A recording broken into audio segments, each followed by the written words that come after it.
I was surprised to read on Twitter a respected journalist who campaigns for mental health balked the suggestion Harvey Weinstein might suffer from a mental illness. Another said, definitively, that he was not a sex addict, that he was an abuser. I thought to myself, but you can be all three. You can be a sex addict, have mental health issues and be an abuser. The sex addict mentally ill abuser is very familiar to me. Among the things my ex would do was follow me around the house masturbating. Sometimes he'd be in a bathrobe, sometimes not. I remember washing my hair in the shower and opening my eyes to see him on the other side of the glass, masturbating. In restaurants, he would follow me to the loo trying to grope me, like a Benny Hill character with hands outstretched, flexing for a squeeze. No matter where we were, train, car, meeting, church, he'd grab my hand to his priapic crotch. If he'd taken me to a basement to watch him masturbate into a plant pot, I wouldn't have raised an eyebrow. He would call me at work to audibly orgasm from the other end of the line. A female colleague I confided in was terrified of answering my phone. What makes these incidents worse is that on some level they are funny. When he joked about his behavior, his friends would laugh. Typical him, they'd say, as I'm sure it was said a million times, that Weinstein's behavior was typical Harvey.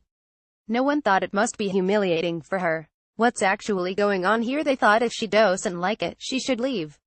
But as any enlightened person knows, it isn't that simple. I spent 10 years of my life with this man. He was a sex addict who was also very abusive and, yes, he had mental health issues. His modus operandi was not, like Weinstein, about chasing other women. It was about a full-on obsession with me. Oh yes, and he loved pornography. And imposing ideas had picked up from pornography on me, among them, slapping me during sex and ejaculating in my face for the money shot. Kate Winslet deliberately didn't thank Harvey Weinstein for her Oscar. The reason I'm writing this down is because these behaviors are by no means confined to the glamour of Hollywood, or starlets, or models. It's everywhere. Look around you. And then look around you again. There is a saying, beware the charming man. My ex is charming, clever and funny. His shtick is making risque comments about sex. People would say I love the way he's so outrageous, he says things other people just wouldn't. Yep, he definitely has no boundaries. He's also utterly convincing. At the end of our relationship, when a friend confronted him over the things he'd done, he said it was because he loved me, because he found me so attractive he couldn't help himself. The subtext was that I should be flattered. He made a big deal of confessing to some of it. He made a fuss of his attendance at intensive rehabilitation courses, therapy and at Sex Addicts Anonymous. And then he'd call me up angry and accuse me of talking about it to people. I get that it was my fault in the first place. Emma Thompson labels Harvey Weinstein a predator. Sex and money are big markers in abuse. They often go hand in hand as ways to control women. If I worked, it was a problem. If I didn't, I was utterly dependent on him. Weinstein's sexual advances were only possible because they were inextricably entwined with his power to offer paid work to women who needed to earn a living. Rejection meant having their reputations trashed by well-placed gossip, slander, basically, and they would be susceptible to his much-stroked and menacing phrase, "You'll never work in this town again." Weinstein's was a case of predatory sexual behavior in plain sight. So was my ex's. I'm assuming, hoping, his friends didn't know how much worse his behavior became once they'd said goodbye and driven home to comfortable beds where they could fall asleep in peace. I'm assuming none thought I was in danger. Or maybe they did and they turned a blind eye. They certainly teased me. They might ask me how many times a day I had to have sex. One started to date someone with a similarly dangerous libido and phoned me after having to perform 15 times in one weekend to ask if I had any tips on how to speed up each ordeal. Even when my ex would pull out his member, "Oh God, that's so typical," was the response, as well as a lot of giggling and repeating of "Oh God, that's terrible, isn't terrible." Shuttershock. Roman Samborski. "I don't know how you put up with it," was the closest anyone came to acknowledging it was unacceptable. But it was said with a hearty laugh behind the closed bedroom door. His behavior was so much worse. If I didn't want to have sex, I was accused of withholding, of being a bad girlfriend. The light would be snapped on, the duvet ripped off, and the berating would begin. I was overweight, I was losing my looks, no one else would find me attractive. Did I know that? Did I know he was the only person who would find me attractive? He even told me my vagina was ugly. This bestseller will get you in the right frame of mind for 2016. Based on mindfulness-based cognitive therapy (MBCT), a successful form of brief meditation, this book's success relies on the way in which authors Mark Williams and Danny Penman optimistically focus on adding joy to your life as opposed to ridding it of unhappiness. £10.50. Amazon. Buy it now. Always thought that ...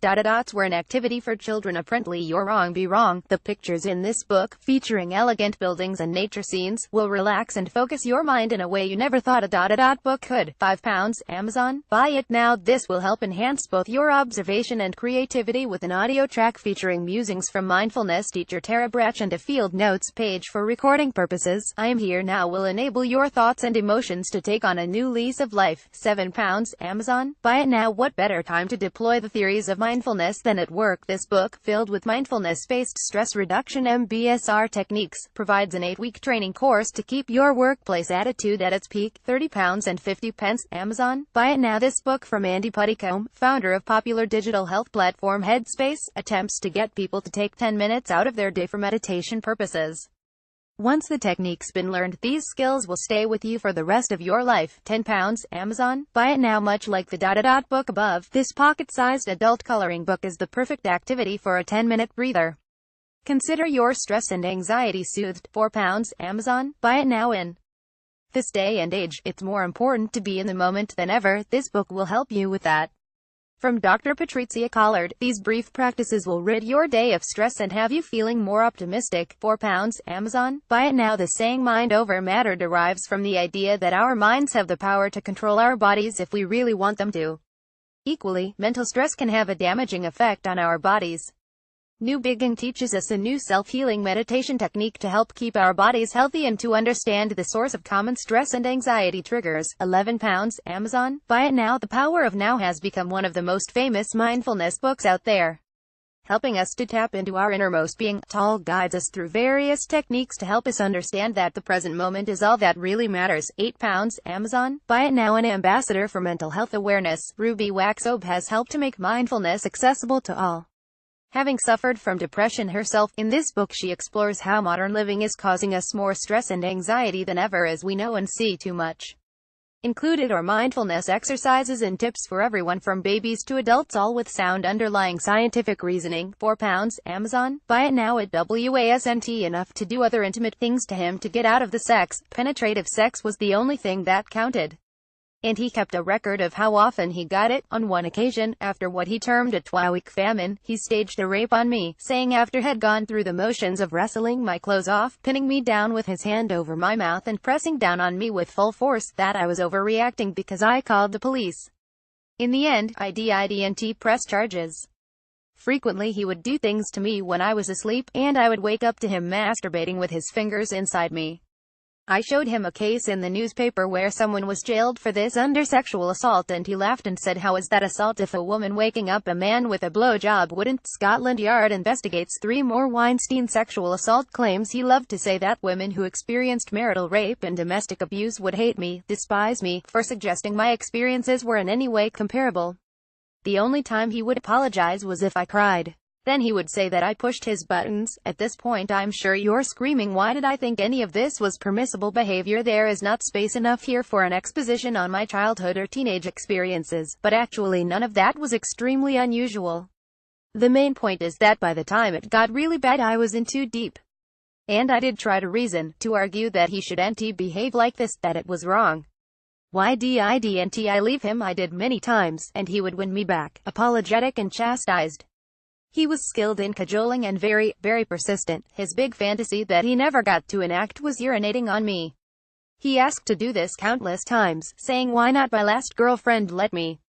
Apparently I was a prude for saying no. Harvey Weinstein in 60 seconds. According to the Office for National Statistics, there is no reliable data on sexual violence in relationships because it is so underreported.